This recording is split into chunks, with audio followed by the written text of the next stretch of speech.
Like, that's what I honestly what I don't want to do today as a Niner fan is like, and I know there are certain people that love the finances of sports, and there's times to talk about it. And believe me, I love talking about the finances of sports. ESPN and this other cable company are fighting over money right now, And it's fascinating. But what I don't want to do is like, well, he's not worth $178 million. He's actually worth $161 million. Like, come on. Again, like, he's let's boil it down. He's worth what the Niners said he's worth. And they said he was worth $122.5 guaranteed. So the Niners told you what he was worth. He's a great player. And he may be underpaid with his impact on the football field. Now, I know it's like, man, it's one player. What does it mean for the salary cap? Blah, blah, blah, blah, blah. They can't take care of Ayuk. Well, David Lombardi joined Willard or Dibs yesterday. Here's what he had to say about the Niners taking care of Brandon Ayuk. Every single season here, the cap is projected to increase, to go up, which theoretically means you can add another A-lister into the fold. So Kyle Shanahan today said, I'd like to add another one every single year. And look, 2020, they added George Kittle's contract to the books. That was a record. 2021, they added two. They added Trent Williams, and they added Fred Warner's contract to the books, 2 records. 2022, they added Deebo Samuel's contract to the books. Not a record, but still really expensive. 2023, Nick Bosa, new record. 2024, another big deal for Brandon Ayuk. Is he going to be the 2024 flag carrier? I think the 49ers want that to happen, but he's got to prove it on the field first. He has to unequivocally establish himself as an A-lister on the field this year, and if he does that, the 49ers track record tells us that they will take care of him. It's as simple as that. He has to deliver here in 2023. They'll take care of him in 2024. That's what I've been saying. Everybody's so ready to break up one of the best duels that 49ers have ever had at the wide receiver position. They have money.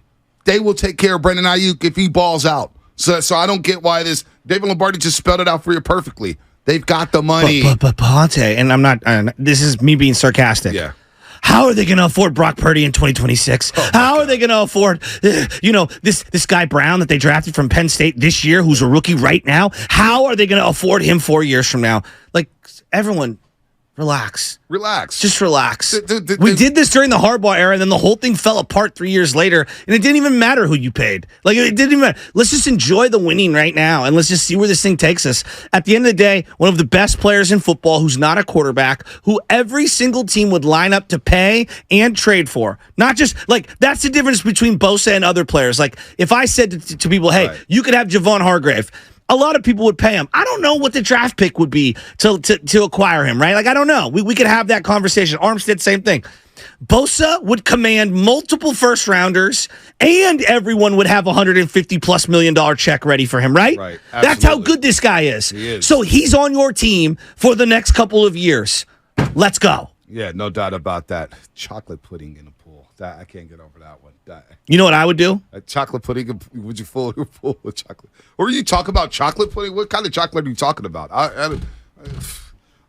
David Lombardi, unanswered questions about Bosa's contract.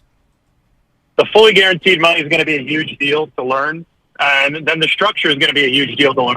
You know, how many dollars of this are going on the 2024 books, because that's when it's really crowded for the 49ers. I do know that they just opened up $22 million more in 2023 by restructuring Trent Williams and I believe George Kittle. And all of this tells me that Jed York is willing to open up the pocketbook. Cash is king. If you are willing to pay players guaranteed money in the form of signing or guaranteed option bonuses, by salary cap rules, that money spreads out over several seasons like an accordion instead of just one. And that's what makes it possible to fit more in the short run. And based on what I've seen from this Nick Bosa deal so far, I think it's a $50 million signing bonus, which is a record, plus the fact that they just gave George Kittle and Trent Williams massive signing bonuses. Based on what I've seen, Jed York is really willing to spend a lot of money right now. That's the only takeaway I have right now. That's a hell of a takeaway, because that was one of my biggest takeaways yesterday. Jed York, who gets labeled, and I see everybody's tweets, and I see people texting me, why is Jed York being so cheap? They're playing around with Bosa, blah, blah, blah, blah, blah. Again, I will read it to you before I read the legal. Jed York, in the last few years, Trent Williams, $55 million in guaranteed money. Fred Warner, $40.5 million in guaranteed money. Eric Armstead, Javon Hargrave, George Kittle, $40 million guaranteed. Deebo Samuel, $58 $8 million guaranteed. Christian McCaffrey got his deal. He's got $38 million guaranteed. Travis Ward, $26.5 million guaranteed. We didn't even really know who Travis Ward was. Well, we do know, but you get what I'm saying. Kyle Juszczyk, $10 million guaranteed. Dre Greenlaw got the 7 guaranteed. Jed York, like Joe Lacob. Now, Joe Lacob is a little more bombastic. He's a little more abrasive. He's out there. Jed York is taking a setback, hasn't sat much. With those two owners, the Niners and the Warriors, they deserve a lot of credit.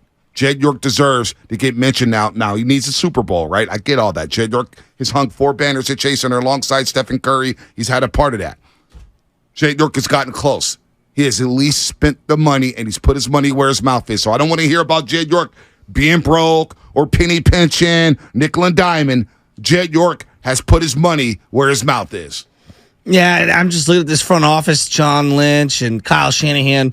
This is the signature draft selection from their entire time. You could say it's George Kittle. I'll listen to that. You could say it's Deebo Samuel, and I'll listen to that. Maybe one day, 3 years from now, we're saying it's Brock Purdy, B. You know what I mean? And that would be one of the most remarkable stories of all time. But when they had that number 2 overall pick, I'm not going to lie to you, man.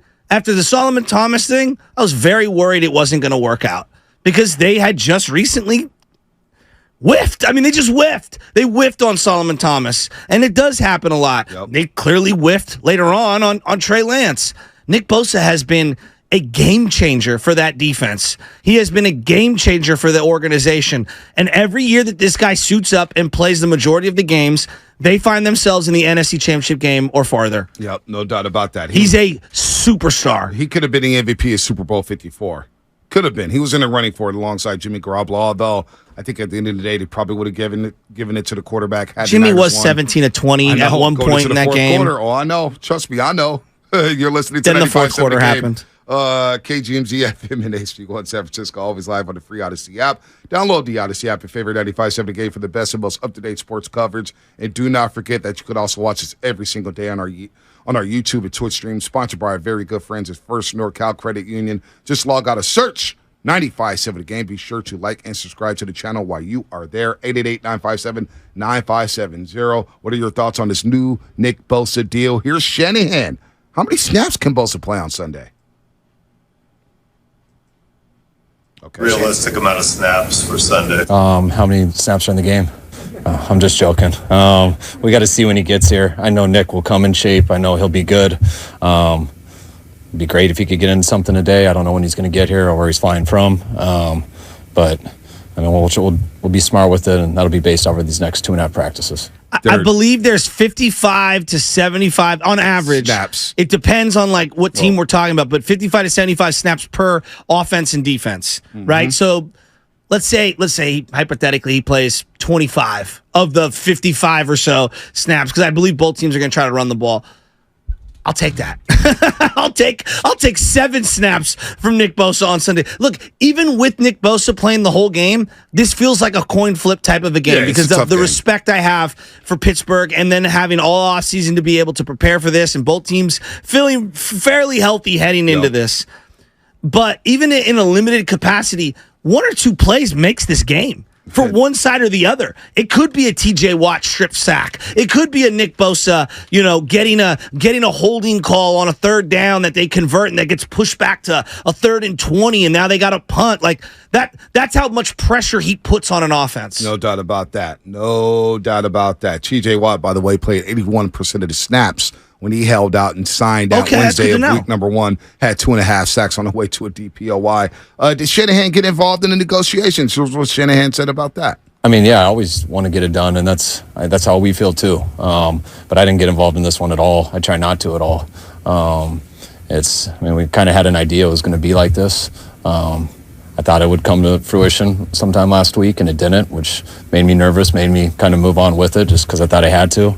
But I mean, we all knew Nick was going to get rewarded like he did. I don't know the exact details of it, but I knew it would be like that eventually. Our organization did, and I think Nick did, and I'm just glad we got it worked out on everyone's side because we love Nick. I think he loves being here, and he's definitely earned this, and he's going to earn it going forward too. Now, how about this? Cheryl Bosa. Great booking by Lucas Alexander, our director of sports here at 95.7. Fight on. Until you play Colorado. Cheryl Bosa joined Willard and Dibs. You just don't like Caleb. No, I love Caleb.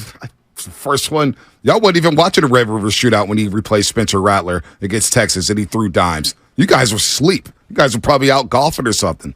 I was watching Oklahoma, Texas when he replaced Spencer Rattler, and I was like, oh, Spencer's done. That was my thought. I was like, oh, bye-bye, Spencer. Your days in Oklahoma are basically over. So stop it with the Caleb. I don't want hyping up young black men, young men, white, black, whatever. You guys are.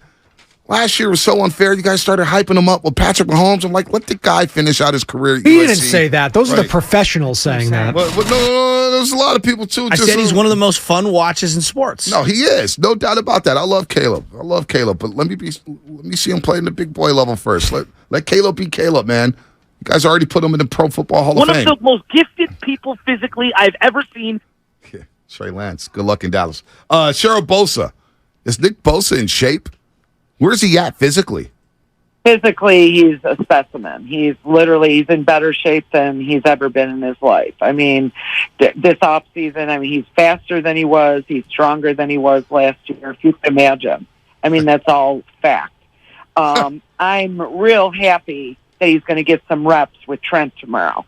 You could be in great shape, but if you're going up against, Trent Williams, you need a little more than just, being in great shape. So I'm very, very happy that he's on his way there and that he's going to have Thursday, Friday with his boys to get his legs under him. What a scouting report from Mama Bosa.